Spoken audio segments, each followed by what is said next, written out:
வணக்கங்க. இன்னைக்கு ஆடி மாசத்தோட கடைசி வெள்ளிங்கிறதால குடும்பத்தோட குலதெய்வ கோயிலுக்கு வந்திருக்கோம். ஆமாம்மா, குலதெய்வத்தை பார்க்குறதுக்கு கிட்டத்தட்ட 250 கிலோமீட்டர் ட்ராவல் பண்ணி சென்னையிலேருந்து வந்திருக்கு. அப்படிலாம் இல்லை, 2 நாள் லீவு கிடைக்குமேனு வந்தேன். என்னென்ன செஞ்சு எடுத்துட்டு வந்திருக்கோன்னு வாங்க பார்க்கலாம். பொங்கல் ரெடி பண்ணி காலையில எடுத்துட்டு வந்துட்டோங்க. தேனும் திணை அரிசியில செஞ்ச மாவுளுக்கு மாவு. அடுத்து நம்ம கம்பெனியில் செஞ்ச எள்ளு மாவுங்க. இது எப்போதுமே நமக்கு ஸ்பெஷல் தான். ஏன்னா நம்ம கிராமப்புறத்தை பொறுத்த வரைக்கும் இந்த எள்ளு மாவு வந்து ரொம்ப விரும்பி சாப்பிடுவாங்க. சாமிக்கும் பார்த்தீங்கன்னா இதுதான் படைப்பாங்க. ஒவ்வொரு ஆடி கடவுளையும் பார்த்தீங்கன்னா அவங்கவுங்க வீட்டில் விவசாய பொருள் என்னெல்லாம் விளைஞ்சிருக்கோ அதெல்லாம் எடுத்துகிட்டு வந்து சாமிக்கு படைப்பாங்க. நாங்கள் பார்த்தீங்கன்னா இப்போ நம்ம கம்பெனி பொருள் அப்படிங்கிறதால எள்ளு மாவு கொடுத்துருக்கோம். சக்கரை பொங்கல்னு சொல்கிறது இது வந்து முந்திரி பொங்கலுங்க. நம்மளுடைய முந்திரி பருப்பு வச்சு முந்திரி வந்து செஞ்சு முடிச்சிட்டோம். ஸோ எல்லாருக்குமே ஷேர் பண்ணி கொடுத்தாச்சுங்க. எடுத்துட்டு வந்து எல்லாத்தையும் சாப்பிட்டு முடிச்சாச்சு.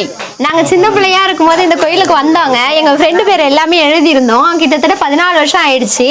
இதில் வந்து என் பேர் இங்கே பாருங்க, நவீனான் இருக்கு. என் பேர் எங்களை இதோ இருக்கு பாரு, தனுஷியா. 14 வருஷத்துக்கு முன்னாடி எங்கள் ஹேண்ட் ரைட்டிங் எப்படி இருக்குன்னு பார்க்கும்போது ரொம்ப சந்தோஷமா இருக்குங்க. இந்த saree வந்து எப்படி இருக்குங்க, இந்த saree வந்து நாகர்கோயிலிருந்து ஒரு பாட்டி வந்து எனக்காக அனுப்பியிருந்தாங்க. இன்னைக்கு ஆடி கடவுளைங்கிறதால இந்த saree வந்து இன்னைக்கு கட்டியிருக்கேன்.